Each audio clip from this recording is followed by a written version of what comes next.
كفل لي أي إيه كفالة قادم النبي يقول لي إنه بني آدم كعنته وصدقا وصدا أوران يقولنا جنة وبلغ هذا ثوبان بعد أنيقا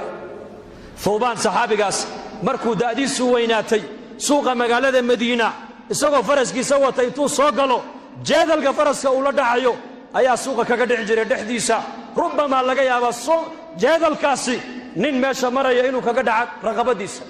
إنه دكتيسا كقدعو ما أورنجري نسوسي بل إن تو دادعو أيو قاعد سوق سوق قادن جري مرقاس لقو أورنجري يا ثوبان صاحب رسول الله باته نين داوين باته جادل كعكت هذا كدعي ما نترى إذا أنك نوديب مرقاس أورنجري نبي محمد بلن لقلي بلن كي نبي أن لقلي من بوحني يا أورنجري لا تسألن بني آدم حاجة وسل الذي أبوابه لا تحجب فالله يغضب إن تركت سؤاله وبني آدم حين يسأل يغضب بني آدم باهد هذا هؤشيغن باهد هذا واحد وشيغتا إله البابدي سمر والبان لحرين إيه البابدي سؤال فريهين كاباهد هذا وشيغو هداد بريد إلهي آدي سنة إلهي واكو عرونا يا بني آدم كهداد بريدنا بريد يكون عيان بني آدم باهد بدن يوم إيه بكتاب بدن بولا اسكن عيان فاصل بني آدم هداد رادد كان وكن إلهي هداد كان أورن ويدد اسنو كو عرون قاعنتان marka waxa la inoo siiyay ina Ilaahay hoos dhigano Ilaahay barino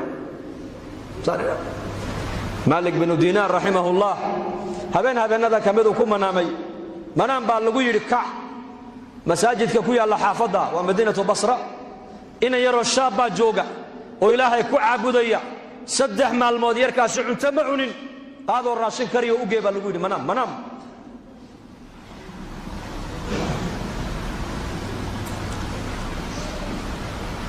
وكعي عمتدي بو دياريي مسكيدكي و يميدي wuxuu soo galay in yaro shaab oo ducaysanayo shabaabkeena iyo shabaabka isku eg cuntada buu u dhigay oo la cunay markay isbarteen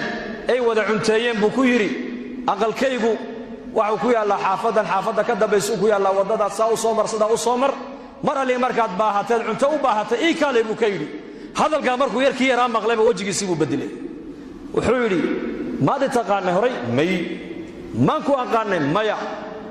xalay adigoo hurda ka amarka kugu siiyay inaad kacdo cunto aad ii soo kariso ii keento ka bariyadiisa intoon daayiman adiga ku imaada buu kay ida saalta fas'alillah ka sabari buu meel kale ma bariyo albaabka makhluuqa waan iska xidhay buu anigu albaabka khaliqan garaaca bas xiriirka ilaahay inaga dhaxeeya hadduu inoo hagaago nolosha adduunyada inoo hagaagi xiriirka inaga dhaxeeya inaka ilaahay maxaan ku hagaajinaynaa jirkeennan camalka wanaagsan waa inuu ka soo baxaa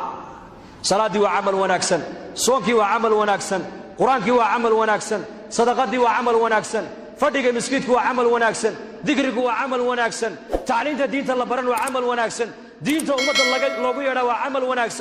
camal wanaagsan baa la rabaa in laga shaqeeyo